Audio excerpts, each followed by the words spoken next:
ഭൂമിയെ ചുറ്റിപ്പറ്റിയിരിക്കുന്ന വായുമണ്ഡലം 5 പ്രധാന പാളികളായി വിഭജിക്കപ്പെടുന്നു.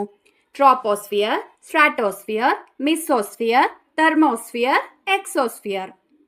ആദ്യത്തെ പാളിയാണ് ട്രോപ്പോസ്ഫിയർ.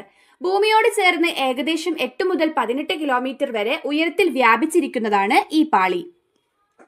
കാലാവസ്ഥാ മാറ്റങ്ങൾ, മേഘരൂപീകരണം, മഴ, ഇടിമിന്നൽ തുടങ്ങിയ എല്ലാ അന്തരീക്ഷ പ്രതിഭാസങ്ങളും പ്രധാനമായും ഈ പാളിയിലാണ് ഉണ്ടാകുന്നത്. ഉയരം കൂടുമ്പോൾ താപനില കുറയുന്നതാണ് ട്രോപ്പോസ്ഫിയറിന്റെ പ്രത്യേകത.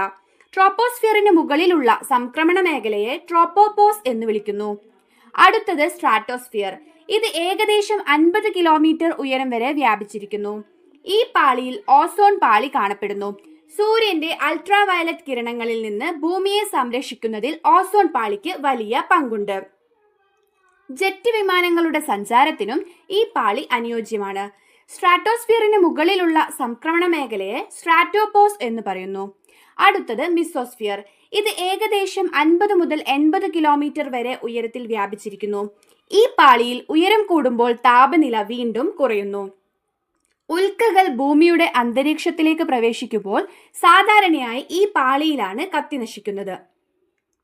മിസോസ്ഫിയറിന് മുകളിലുള്ള സംക്രമണ മേഖലയെ മിസോപോസ് എന്ന് വിളിക്കുന്നു. അടുത്തത് തെർമോസ്ഫിയർ. ഏകദേശം 80 മുതൽ 400 കിലോമീറ്റർ വരെ ഉയരത്തിൽ വ്യാപിച്ചിരിക്കുന്ന പാളിയാണ് തെർമോസ്ഫിയർ. ഉയരം കൂടുന്നതിനനുസരിച്ച് താപനിലയും കൂടുന്നു. ഈ പാളിയുടെ താഴ്ന്ന ഭാഗമാണ് അയണോസ്ഫിയർ. റേഡിയോ തരംഗങ്ങളുടെ ദീർഘദൂര പ്രക്ഷേപണം സാധ്യമാകുന്നത് ഈ മേഖലയിലൂടെയാണ്.